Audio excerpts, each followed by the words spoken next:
हमारा ग्रह प्याज की तरह है, एक के बाद एक लेयर्स आपको यहाँ चढ़ी हुई मिलेंगी। लेकिन अब मैं बात कर रहा हूँ हमारी धरती की, तो क्यों ना इसके अंदर चला जाए। इसे आप एक अंडा भी समझ सकते हैं, बाहर से कठोर, अंदर से बिल्कुल नरम।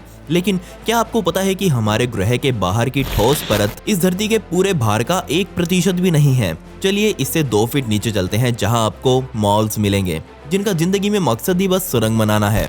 जन्म लेते ही ये जानवर खोदना शुरू कर देते हैं और एक दिन में 60 फीट तक की सुरंग खोद देते हैं। इस सुरंग का वो करते क्या है ये मुझे भी नहीं पता, आप पता करके कमेंट्स में मुझे बताएं। और अगर वीडियो अच्छी लगे तो इस वीडियो को एक लाइक कर दे और कमेंट्स में पिक में लिख दे। खैर 10 फीट की गहराई पर आपको केचुए वगैरह एक दूसरे से लिपटे हुए दिख जाएंगे। तकरीबन 23 फीट की गहराई पर आपको ट्रॉपिकल जंगलों की पेड़ों की जड़ों का अंत दिखाई दे जाएगा। लेकिन 39 फीट की गहराई पर हो सकता है कि आपको कोई नील मगरमच्छ घूमता हुआ दिख जाए। यकीन मानिए यही रेंगने वाले जीव हैं जो धरती में इतनी नीचे जा सकते हैं। इससे नीचे तकरीबन 108 फीट की गहराई पर आपको दुनिया का एकमात्र अंडरग्राउंड अर्बन फार्म मिलेगा। इस फार्म में ऑर्गेनिक वेजिटेबल्स और हर्ब्स को उगाया जाता है और तकरीबन 400 फीट की गहराई पर आपको पेड़ों की जड़ें दिखाई दे जाएंगी। लेकिन यही जड़ें दुनिया की सबसे गहराई में पाई जाने वाली जड़ें हैं। इनके पेड़ों का नाम फिग रखा गया है और ये सिर्फ आपको साउथ अफ्रीका में ही मिलेंगे। तकरीबन 510 फीट की गहराई पर आपको एक होटल मिल जाएगा। जी हाँ, यहाँ मैं बात कर रहा हूँ 16 सिल्वरमैन की, जो कि दुनिया का सबसे गहराई में बना हुआ होटल है। ये होटल असल में पहले एक चांदी की खदान हुआ करती थी, लेकिन बाद में इसे एक होटल बना दिया गया। तकरीबन 940 फीट की गहराई पर आपको एक रोड वाली सुरंग दिख जाएगी और यकीन मानिए ये सुरंग सारा साल बर्फ से लदी हुई रहती है, इसीलिए इसका नाम आइसकन टनल है, जो कि नॉर्वे में बनी हुई है और इसे एक समुद्र के नीचे से बनाया गया है। तकरीबन 1300 फीट की गहराई पर आप दुनिया के सबसे गहरे कुएं तक पहुंच जाएंगे, जिसका नाम द वुडिंग बीन वेल है। यूनाइटेड किंगडम में बना ये कुआं पूरी तरह से हाथों द्वारा खोदा गया था। क्या आपको पता है कि इस कुएं को सिर्फ इसलिए बनाया गया था ताकि लोग इसके आसपास एक कॉलोनी बनाकर अपना काम धंधा चला सकें। तकरीबन 3300 फीट की गहराई पर अगर आप मौजूद हों तो आपके सर के ऊपर 330 एटमॉस्फेयर का प्रेशर लगेगा। जी हाँ, ये बिल्कुल वैसा ही है जैसे 4 बड़े हाथी आपके ऊपर खड़े हों। तकरीबन 4000 फीट की गहराई पर आपको कुछ बहुत छोटे छोटे वॉर्म्स इधर उधर रेंगते हुए दिख जाएंगे। पिछले साल यानी कि सन 2020 में द शाफ्ट बॉटम बॉयज नाम का एक कॉन्सर्ट किया गया था, जो धरती के अंदर पूरे 6200 फीट गहरा था और ये इस दुनिया का सबसे गहराई में होने वाला एकमात्र कॉन्सर्ट कनाडा में हुआ। ये कॉन्सर्ट एक खदान के अंदर किया गया था और सिर्फ इस कॉन्सर्ट के लिए ही इस खदान को मजबूरन और गहरा किया गया। थोड़ा और नीचे जाने पर यानी कि तकरीबन 6500 फीट की गहराई पर आपको होमस्टे गोल्ड माइन दिख जाएगी। सन 2002 में इस खदान को बंद किया जा चुका है, लेकिन बंद होने से पहले ये खदान पूरे नॉर्थ अमेरिका की सबसे गहरी खदान थी। सन 1965 में इसी खदान की गहराइयों में जाकर वैज्ञानिकों ने सूरज से मिलते जुलते कुछ पार्टिकल्स बनाए थे, जिनका यहाँ टेस्ट लिया गया था और उस काम के लिए खदान में पूरी एक लैब तैयार की गई थी। इससे नीचे चलने पर हम पहुंच जाएंगे हार्ड जमा देने वाली बर्फ में, जिसे परमाफ्रोस्ट कहा जाता है। इसे बर्फ समझने की गलती ना करें, क्योंकि ये तो मिट्टी है जो बहुत ज्यादा ठंडी होकर जम चुकी है। इस पर चाहे हम जितना मर्जी तापमान लगा लें, ये नहीं पिघलेगी। इसकी सबसे ज्यादा मोटाई आपको साइबेरिया में मिलेगी और बिल्कुल इसी परमाफ्रोस्ट के नीचे आपको अभी भी जिंदा जीव मिल जाएंगे, लेकिन इनका आकार बहुत ज्यादा छोटा होता है, इसलिए वैज्ञानिकों ने इनका नाम स्प्रिंग टेल्स रखा है। बिल्कुल इसी तरह के कुछ जीव जॉर्जिया में कबूरा सुपर डीप केव में भी पाए गए थे। पता नहीं जॉर्जिया देश में ऐसा क्या है, यहाँ बहुत गहरी गहरी गुफाएं पाई जाती है और तकरीबन 7500 फीट की गहराई पर जॉर्जिया की वेरोनिया केव भी अपना अंत दिखा देती है और यही केव इस दुनिया की सबसे गहरी गुफा मानी जाती है। आपने इस दुनिया की सबसे ऊंची लिफ्ट तो बुर्ज खलीफा में लगी हुई देखी है, लेकिन क्या आपको पता है कि इस दुनिया की सबसे गहरी लिफ्ट 10,200 फीट की गहराई पर जाती है। इसके अलावा जो इस दुनिया का सबसे गहरा मल्टी सेल्यूलर जीव है जो अभी तक पाया गया है, वो वैज्ञानिकों को तकरीबन 11,800 फीट की गहराई पर मिला है। इसकी खोज अफ्रीका के टाउटुआ माइन में की गई थी। वैज्ञानिकों ने माना कि ये एक ऐसा जीव है जो दुनिया के किसी भी मौसम के साथ डील कर सकता है, साथ ही इसे लंबे समय तक या फिर मैं कहूँ कई सालों तक पानी पीने की जरूरत नहीं पड़ती।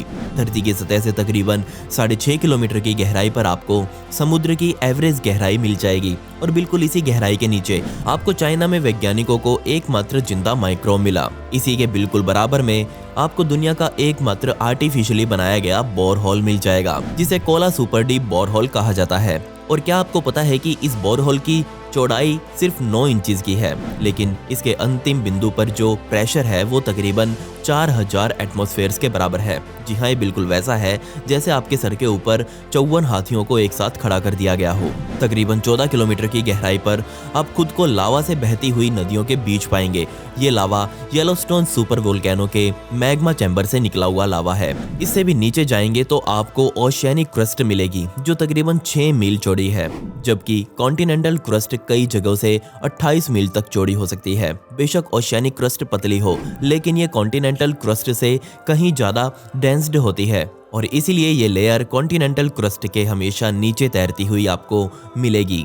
कॉन्टिनेंटल क्रस्ट के सबसे मोटाई वाले हिस्से पर ही हमेशा पहाड़ बनते हैं। और क्या आपको पता है कि किसी भी पहाड़ की जड़ें उस पहाड़ से बहुत हल्की होती हैं? जी हाँ, आपने सही सुना। आप किसी भी पहाड़ की जड़ों को पानी में रखेंगे तो वो एक आइसबर्ग की तरह तैरने लगेंगी।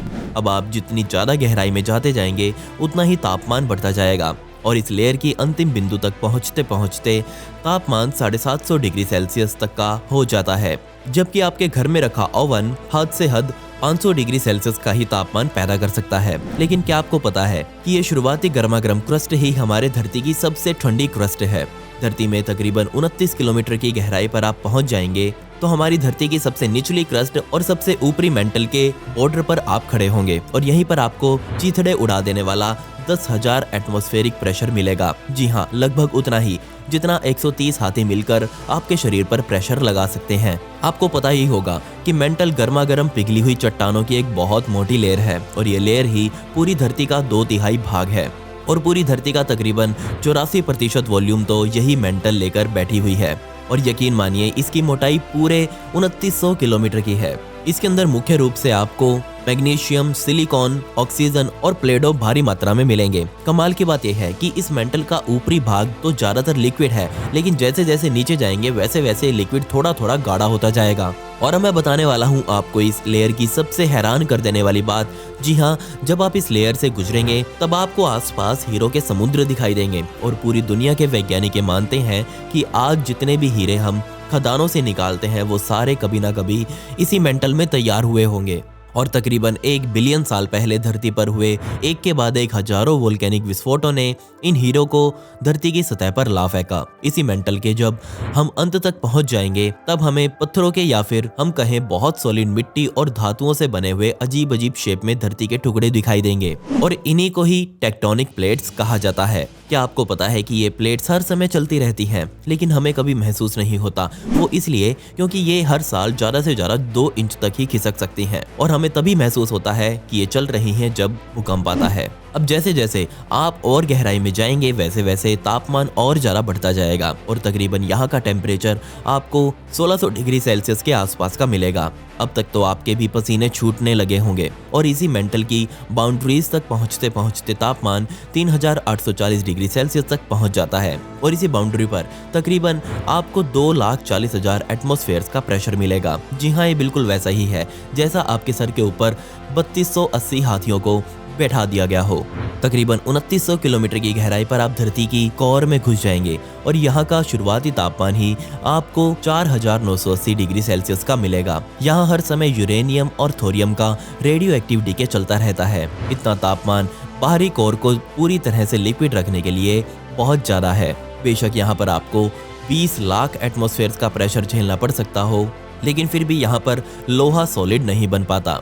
बाहरी कोर पूरे 1500 मील चौड़ी है और इसमें आपको ज्यादातर लोहा और निकल ही मिलेगा। ये सारी धातु हमेशा लिक्विड स्टेट में रहती है और ये लिक्विड हर टाइम घूमता रहता है और इसी के घूमने से हमारी धरती का मैग्नेटिक फील्ड बनता है और ये मैग्नेटिक फील्ड अंतरिक्ष में 8,30,000 मीलों तक फैला हुआ है। और इसी मैग्नेटिक फील्ड की वजह से हमने आज तक सूरज के उस भयंकर रूप को नहीं देखा जो हमें सूरज दिखा सकता है। और एक फैक्ट ये भी है कि बाहरी कोर में मैग्नेटिक फील्ड 50 गुना ज्यादा शक्तिशाली होता है बजाय सतह के। अब आप तकरीबन 4830 किलोमीटर की गहराई में पहुंच चुके हैं और बधाई हो, आपने धरती के सेंटर को छू लिया है और इसी पॉइंट को ही धरती की इनर कोर कहा जाता है। ये एक धातु से बनी हुई बहुत बड़ी बॉल है जो तकरीबन 2400 किलोमीटर के क्षेत्र में फैली हुई है। यकीन मानिए ये इनर कोर हद से ज्यादा डेंस्ड है और बाकी के पूरे ग्रह से बहुत ज्यादा तेज घूमती है। इस बॉल की सतह का तापमान ही सूरज की सतह के जितना है इसके अलावा वैज्ञानिक ये भी मानते हैं कि पूरी धरती पर जितना सोना और प्लेटिनम अभी तक हमने निकाला है वो सिर्फ 1% है, बाकी का 99% तो ये इनर कोर ही लेकर बैठी हुई है। क्या आपको पता है कि सिर्फ इनर कोर को ही बनने में पूरे 50 करोड़ सालों का समय लगा था, जिसका मतलब ये है कि ये धरती के कुछ हिस्सों से ज्यादा जवान है। वैज्ञानिक ये भी मानते हैं कि इस इनर कोर के अंदर भी एक और सब इनर कोर है। अगर ये बात सच है तो यकीनन वो सब इनर कोर पूरी तरह लोहे से बनी हुई होगी। अब मैंने आपको धरती के केंद्र तक पहुंचा तो दिया है, लेकिन अगर आप वापस निकलना चाहते हैं तो इस वीडियो को लाइक कर दें। खैर, पिछली वीडियो का शाउट आउट मेम्स बॉक्स 1 को and comment pick me to get a shout out in next video. आपको ये वीडियो कैसी लगी कमेंट्स में वो भी बता दें। मिलते हैं अगली वीडियो में। ये वीडियो देखने के लिए धन्यवाद।